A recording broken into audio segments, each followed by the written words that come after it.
ஷாலிகிராமம் ஒரு சாதாரண கல்லல்ல. ஷாலிகிராமம் என்பது உண்மையில் ஆமனைட் என்ற பழமையான கடல் உயிரினத்தின் ஃபாசிலாகும். இதன் சுருள் பகுதி சக்கரம் போன்ற வடிவில் இருக்கும். காலப்போக்கில் கடல் பகுதிகள் மலைப்பகுதிகளாக மாறின. அந்த ஆமனைட் உயிரினங்கள் மண்ணில் புதைந்து ஃபாசிலாக மாறின. நேபாளில் உள்ள கண்டகி நதி மலைகளை தாண்டி ஓடுகிறது. அந்த நதியில் கரை சிதைவு காரணமாக ஃபாசில் கற்கள் வெளிப்படுகின்றன. இந்த சாலிகிராமத்தை சற்று உற்று நோக்கினால் அது பால்வெளி மண்டலம் போல தோன்றும். சாலிகிராமம் விஷ்ணுவை குறிக்கிறது. விஷ்ணு என்றால் பிரபஞ்சம், பிரபஞ்சம் என்றால் சக்கரம். அதனால் இந்த சாலிகிராம கல்லை வழிபடுவது மிகவும் சிறப்பு. அதேபோல் சாலிகிராம கல்லில் செய்யப்பட்ட விஷ்ணு மற்றும் சிவலிங்கங்கள் பல கோவில்களில் காணப்படுகின்றன.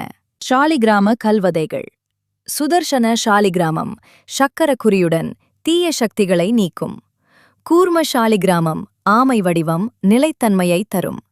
நரசிம்ம சாலிகிராமம் வலிமை மற்றும் பாதுகாப்பை வழங்கும்.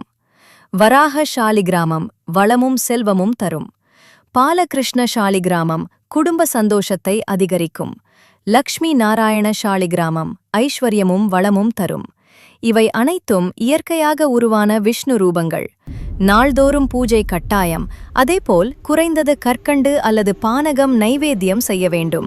பாரம்பரிய மற்றும் ஆகம நம்பிக்கைப்படி வஜ்ரகீடா என்ற புழு கல்லில் துளைகள் போட்டு சக்கர வடிவங்கள் உருவாக்கும் என்று நம்பப்படுகிறது.